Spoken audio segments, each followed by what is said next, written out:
Alors, je t'appelle, je vais te raconter mon histoire, mais ça date de l'époque, j'avais 21 ans. Ok. Alors, j'avais 21 ans à l'époque, donc je me suis mariée super jeune, je me suis mariée à 19 ans. Ok. J'ai rencontré mon ex-mari, du coup, j'avais 17 ans. Ok. À 18 ans, du coup, ils voulaient qu'on se marie, donc ça a été très compliqué avec la famille parce que j'étais trop jeune pour eux. Ok. Du coup, on s'est pris la tête, j'ai parti voir mes frères, mon père, il les a suppliés. Ok. Ils ont fini par accepter. Du coup, on s'est mariés, j'avais 19 ans. Ouais, quasiment 19 ans. Je suis tombée enceinte très rapidement. Je suis tombée enceinte. Comment? Non, je t'écoute, ma chérie. Ouais, je suis tombée enceinte du coup très rapidement et un an après j'ai accouché. Et pendant ma grossesse, j'allais beaucoup chez mes parents parce que monsieur travaillait énormément. Et il s'avère qu'un jour, faut savoir que moi je bossais pas. Franchement, il avait un bon taf, il avait sa société, j'étais bien financièrement. Je peux pas dire le contraire, tu vois. Moi, j'étais souvent chez mes parents, comme je te disais, et puis un jour, j'étais à combien? 4 mois de grossesse, je crois. Ouais, 4-5 mois de grossesse. Donc, il va pour prendre sa douche et tout, et moi, il pose son téléphone, et je me dis, bon, vas-y, je vais regarder dans son téléphone. Tu vois, malgré, j'avais confiance, mais je me dis, vas-y, je vais regarder quand même, tu vois. Pour moi, j'allais rien trouver. Je vais pas te mentir. Mais je regarde, je vois rien. Donc, je vois, il y a écrit patron. Mais patron, t'es censé être patron. Pourquoi t'écris patron, tu vois? Je rentre dans la discussion. Et là, je vois, il y a des échanges de messages. Je me dis, attends, c'est des messages que t'échanges avec une nana, quoi. Sans savoir qui c'était, hein. Donc, je repose le téléphone. Moi, il faut savoir que moi, je suis très, très patiente. Moi, je suis quelqu'un de très, très patiente.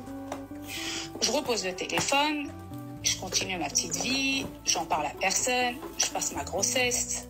Et là, il arrive le jour où je vais accoucher. Donc, j'ai des contractions et tout, je l'appelle 2-3 fois, il ne me répond pas.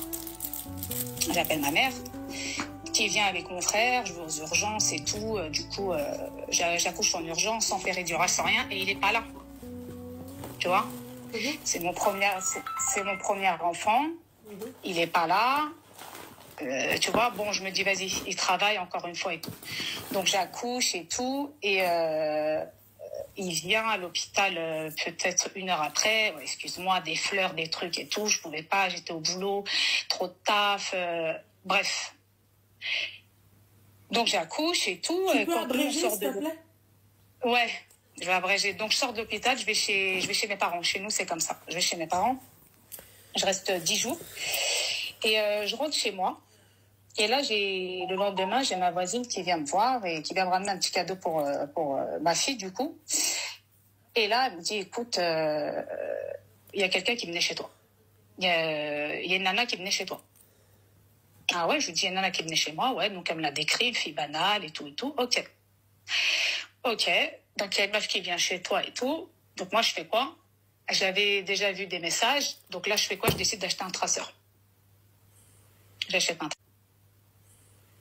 un traceur et je le mets dans sa voiture. Je le mets dans sa voiture et un jour, je vais sur l'application. Et là, je vois que la voiture, elle est garée à un endroit où je connais très bien. Mais je me dis, c'est pas possible. Donc, j'y vais. Je me gare.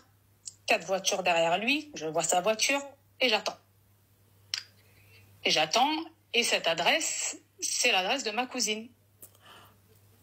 J'attends, je vois qu'il se passe rien. Il faut savoir que ma cousine, elle habite dans une zone pavillonnaire. Donc j'attends, je vois qu'il se passe rien. Donc je fais un petit tour de pâté de maison, tu vois. Et elle, dans sa cuisine, elle a une porte qui emmène directement, elle peut sortir par la porte de la cuisine. Donc je me dis, attends, je vais faire un tour. Donc je tourne. Je tourne et je sors de la rue. Il était 4 heures du matin. Et là, je vois une silhouette. Il faut savoir que mon ex-mari, il est très grand de taille. Et je le vois. Et là, je pars en vrille. Et là, c'est plus moi. C'est plus moi qui conduis. Et là, tu sais quoi? J'arrive en voiture à fond. Et je l'ai tamponné. Je le tamponne en voiture. Le pare-brise, il était mort. Et je fais quoi? Tu sais, quand je te dis que c'était plus moi au volant, c'était plus moi au volant. Dans ma tête, j'ai vrillé. Et là, je fais une marche arrière. Et là, je fais comme si c'était un dos d'âne et je refais une marche avant. Et après, je suis partie, tu vois. Je suis partie. Et du coup, je suis rentrée chez mes parents. Parce que je savais pas où aller. Je suis partie chez mes parents. Je voyais rien sur le pare-brise. Je voyais rien. Je rentre chez mes parents. Et là, ma mère, elle me voit. Elle me dit, mais qu'est-ce qui se passe? 5 heures du matin, j'étais là. Je sonnais chez ma mère et tout. Elle m'ouvre la porte. Il y avait mon frère. Et là, je leur raconte. Il y avait mon frère. Et là, je leur raconte. Il y a ça, il y a ça, il y a ça, il y a ça, il y a ça. Et là, ma mère, elle pète un câble, tu vois. J'ai ma fille. Je venais d'accoucher, ça faisait pas longtemps. Mon frère, il me dit, mais t'es folle, pourquoi t'as fait ça et tout. En fait, j'ai vrillé. Je sais pas pourquoi j'ai fait ça, tu vois. Et du coup, je suis restée chez mes parents. Je savais ce qui allait se passer, tu vois. Donc après, les gendarmes, ils sont venus. J'étais là.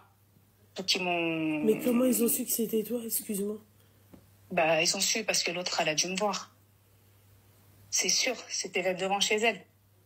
Je sais que c'est elle de toute façon, tu vois. Donc ils sont venus, ils m'ont embarqué, ils m'ont ramené au commissariat. Donc, j'ai été auditionnée et tout ça. J'ai fait 96 heures de garde à vue et j'ai été déférée. Et là, j'ai été mise en examen pour, tu sais quoi, avec préméditation. Ouais. Et là, là, ça commence, c'est le début des problèmes, en fait, tu vois. Donc, j'ai fait 1 an de mandat de dépôt. Et donc, après, j'ai été jugée au bout d'1 an. Et j'ai pris 10 ans. J'ai pris 10 ans. Et là, je suis tombée des nues, en fait. Après, j'ai réalisé, tu vois, mais sur le coup, je savais que j'allais avoir des... Non. J'ai pris 10 ans.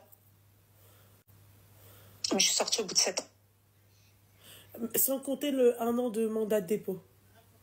Si, c'est compté. C'est compté, d'accord. Ouais, c'est compté. Seigneur Dieu du ciel. Wesh, elle a juré, Miard. Fais pas chier. Il n'y a aucune émotion. Tu t'appuies tant de prison. Encore heureux que tu n'as aucune émotion. Avant même de rentrer en prison, elle n'a pas d'émotion. S'il te plaît, elle a tamponné son mari. De quoi tu me parles? Il n'y a plus d'émotion. De quoi tu me parles? Elle, la meuf, elle savait très bien où est-ce qu'elle allait aller. Wesh, c'est bon. Enfin, je suis désolée, ma chérie, je réponds à ta place. J'imagine que, voilà, quoi, il n'y a plus d'émotion. Hein. Tu vois ton mari sortir de chez ta cousine. Toi, tu vois noir. Tu sais ce que tu fais, hein.